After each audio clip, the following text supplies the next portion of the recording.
The woke apocalypse, how zombies took over the world. Welcome to the end of the world, folks.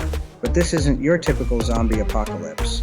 No meteor struck Earth, no secret government experiment went horribly wrong. Okay, maybe it did, but nobody could say it out loud without fear of being problematic. Instead, humanity's downfall came from the least expected culprit. Woke progressives. Grab your popcorn and a machete, this is going to be a wild ride.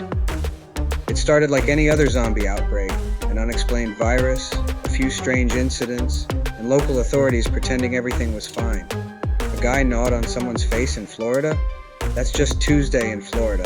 A woman in California ate her neighbor's cat? Wow, she must be keto. As the infection spread, the government stepped in, specifically the kind that loves hashtags more than solutions. Rather than acknowledge the growing carnage, officials insisted it would be offensive to label these unique individuals as anything other than medically unwell. Besides, weren't we all a little dead inside already? Infected or not, they deserve dignity too. Before you know it, public awareness campaigns began popping up.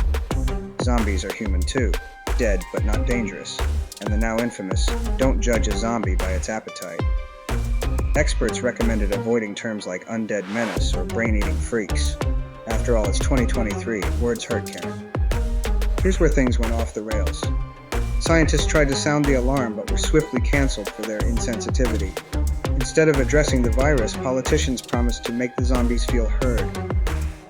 The CDC followed up with guidelines that included absolute gems like refrain from using the term zombie outbreak, try non-consensual lifestyle transition. If bitten, politely inform your zombie about boundaries. Violence is not the answer. Public health officials issued statements encouraging people to shelter in place, not because it was safe, no, but because the zombies deserved the space to express their needs.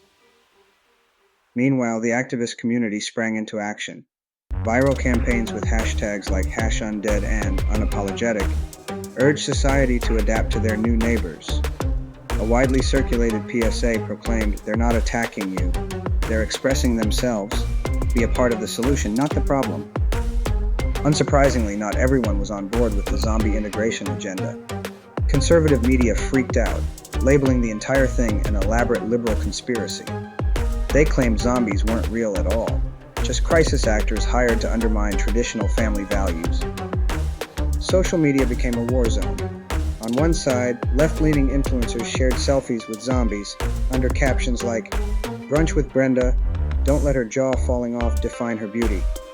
On the other, conservatives tweeted out grainy videos of zombie attacks with captions like, "This proves it's not just gluten allergies." The world wasn't fighting zombies, it was too busy fighting itself. As the infection spread and cities began falling, humanity's focus remained hilariously misplaced. A brainstorming session among mayors reportedly included ideas like zombie re-education programs, inclusion zones, and, my personal favorite, brain alternatives, vegan options for the living impaired. Spoiler alert, none of it worked. Police officers quit when zombies were deemed protected under anti-extinction laws. Even worse, the government rolled out non-lethal zombie defense tools like sound cannons broadcasting NPR podcasts, but they only lured more zombies. Still, the activists persisted. Zombies tore through New York's Central Park during a protest titled, "Death Rights Are Human Rights." Eyewitnesses reported that one particularly passionate protester screamed, "This is fine, they're just hungry," right before becoming a 4-course meal. Meanwhile, conspiracy theorists ran wild.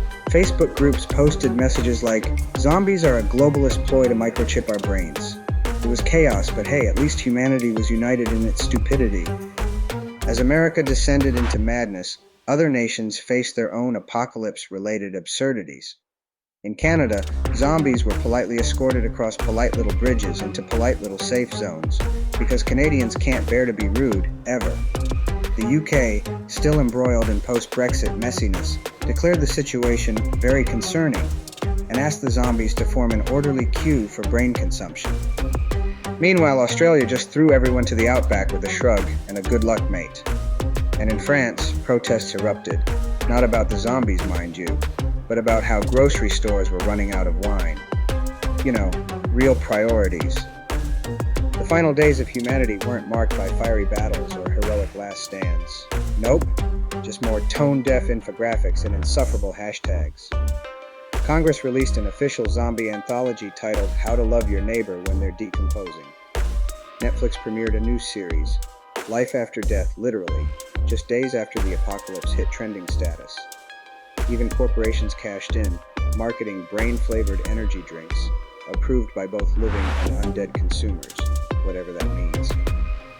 Resistance movements formed in the Midwest, but their recruitment efforts were sabotaged by people who refused to be seen as problematic. Leaders released formal apologies like, "We're sorry if defending humanity came off as anti-undead." Meanwhile, humanity's biggest idiot energy still went toward bickering online. When asked why nobody had stopped the zombies yet, one survivor tweeted, "Honestly, same reason we never fixed climate change. Too busy arguing and making TikToks." In the end, zombies didn't just take over, they thrived. Cities emptied, new undead societies began forming, and ironically, with no humans left to argue politics, the world got a lot quieter. The undead had what humanity never did, unity. No one cared if you were on the left, right, or center. As long as you were edible, you were welcome. Now cities belong to the zombies. Instead of bustling streets, we have herds of undead commuting to work. Work in this case being mindlessly wandering and moaning. Every now and then they find a wandering human snack, but for the most part, they're just chilling. No taxes, no overcomplicated Starbucks orders. Honestly, they're probably happier than we ever were. So who's to blame for the woke apocalypse? Some say it's the woke Democrats for their zombie-inclusive policies.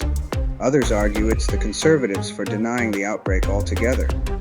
Spoiler alert, they're both wrong. If we're being honest, the downfall of humanity wasn't caused by one political side. It was caused by everyone being 100% insufferable in their own unique ways. In the end, the zombies are laughing because they won. They didn't have to do much besides bite a few people and let the human race destroy itself through bad decisions and Twitter fights. As the narrator of this train wreck, I leave you with one final thought. Maybe next time, if a global disaster happens, just try listening to the scientists. Unless, of course, they're telling you to hug a zombie, then you should probably run. Until next time, stay safe, stay smart, and if you hear moaning outside your window tonight, maybe double check that inclusivity doesn't kill. Fade to black. A zombie staring at a phone screen chuckles softly. The screen reads, "Humanity argues about whose fault it was. Zombies thrive. Typical Monday." Roll credits.